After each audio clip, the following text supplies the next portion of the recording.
Les hommes se croient libres parce qu'ils sont conscients de leurs actions et ignorants des causes par lesquelles ils sont déterminés. Ça, c'est une phrase de Spinoza, et quand on essaie de la comprendre, elle change quelque chose dans notre interprétation du monde.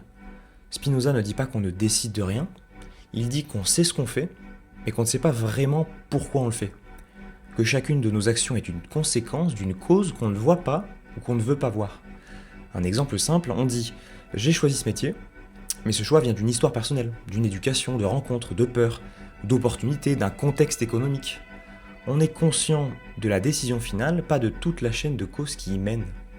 Autre exemple, on s'énerve contre quelqu'un, on a l'impression que ça sort de nous librement, mais derrière, il y a de la fatigue, une blessure, un orgueil touché, un souvenir, une attente déçue.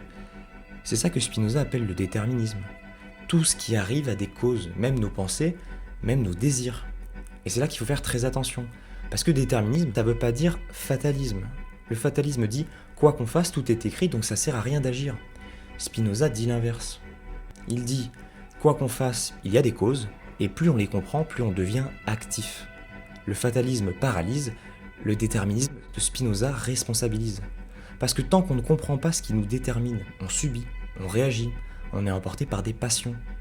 Spinoza appelle ça la servitude. Mais dès qu'on commence à comprendre pourquoi on désire ce qu'on désire, pourquoi on a peur, pourquoi on répète certains schémas, quelque chose change. On ne sort pas de la nécessité, du domino infini des causes, mais on change de place à l'intérieur. On passe de passif à actif. Chez Spinoza, être libre, ce n'est pas faire n'importe quoi. Ce n'est pas choisir sans raison. Être libre, c'est agir à partir de causes qu'on comprend, plutôt qu'à partir de causes qu'on subit. C'est pour ça qu'il ne juge jamais, il n'accuse pas, il explique. Et cette phrase, au fond, elle n'est pas pessimiste, elle est exigeante. Elle nous dit, si on veut être un peu plus libre, il ne faut pas nier les causes, il faut les comprendre. La liberté chez Spinoza, c'est pas l'absence de détermination, c'est la lucidité à l'intérieur de la détermination.